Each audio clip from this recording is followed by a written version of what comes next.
I say it all the time. I believe it as someone who's been deeply involved in the fight for democracy, for our republic, and the fight that brought us to redistricting and the fight here with Proposition 50 in California, that we cannot save our democracy unless we democratize our economy.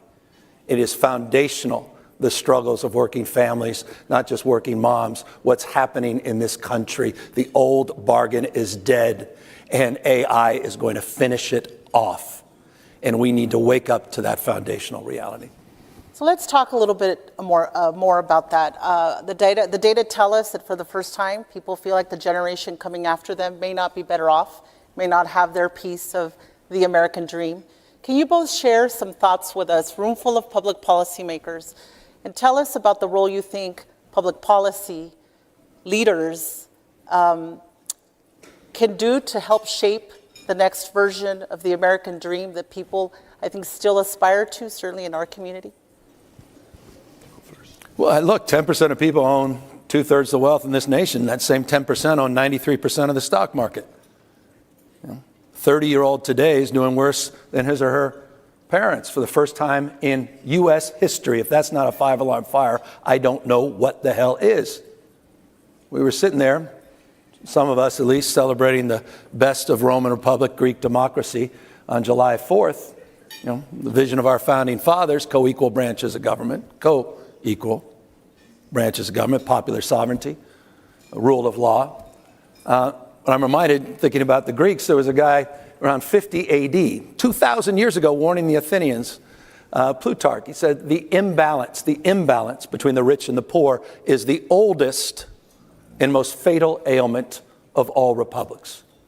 Think about that. 2,000 years ago, there was warning the Athenians that the imbalance between the rich and the poor. And fast forward today, the first trillionaire is minted. At the same time, we have 20 states still paying $7.25 an hour. Something's fundamentally broken here. And that wealth is creating power locking in rules and regulations, locking everybody else out. You can't play in the margins anymore. We can't fail more efficiently. Certainly nostalgia is not working. I would argue socialism is not going to work. But capitalism as we know it doesn't work either. And so when we talk about rewriting, or at least renegotiating this social contract and rewriting it as authors, not consumers, we have to fundamentally understand that it's broken and we cannot play in the margins any longer. And we can talk about those prescriptions. That's perhaps another conversation. But I think foundationally, folks now get it.